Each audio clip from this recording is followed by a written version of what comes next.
पहले भारत में जगह जगह झाड़ियों, पेड़ों और घरों के आसपास मधुमक्खियों के छत्ते आसानी से दिख जाते थे, लेकिन अब ये कम हो गए हैं। इसके पीछे कई कारण हैं। ये सिर्फ मधुमक्खियां कम हो गईं वाली बात नहीं है, बल्कि पूरा इकोसिस्टम बदल गया है। नंबर एक, पेड़ पौधों और झाड़ियों की कमी। पहले गांवों और शहरों में बहुत ज्यादा प्राकृतिक हरियाली होती थी। झाड़ियां, बड़े पेड़, खाली जमीन।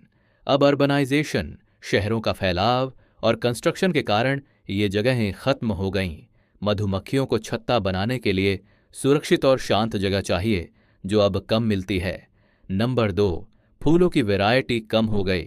मधुमक्खियां नेक्टर, रस के लिए अलग अलग फूलों पर निर्भर रहती हैं। आजकल एक ही तरह की फसल, मोनोकल्चर फार्मिंग, ऑर्नामेंटल प्लांट्स, सजावटी पौधे जिनमें नेक्टार कम होता है, इससे उनका खाना कम हो गया।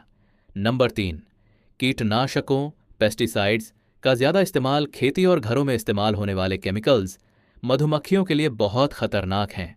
इससे उनकी मौत हो जाती है या वो रास्ता भूल जाती हैं। Navigation problem. नंबर चार, जलवायु परिवर्तन, क्लाइमेट चेंज। तापमान और मौसम के पैटर्न बदल गए हैं। फूलों के खिलने का समय और मधुमक्खियों की एक्टिविटी मिसमैच हो जाती है। नंबर पाँच, पॉल्यूशन और डिस्टर्बेंस, एयर पॉल्यूशन, नॉइज। बार बार इंसानों द्वारा छत्तों को हटाना, ये सब मिलकर उन्हें अनस्टेबल एनवायरनमेंट देते हैं। नंबर छह, कॉलोनी कोलैप्स डिसऑर्डर, सीसीडी। ये एक सीरियस समस्या है जिसमें पूरी कॉलोनी अचानक खत्म हो जाती है। दुनिया भर में ये इश्यू देखा गया है। इसका असर क्या है? मधुमक्खियां सिर्फ शहद नहीं बनाती, ये पॉलिनेशन करती हैं, जिससे फसलें उगती हैं, फल सब्जियां बनती हैं।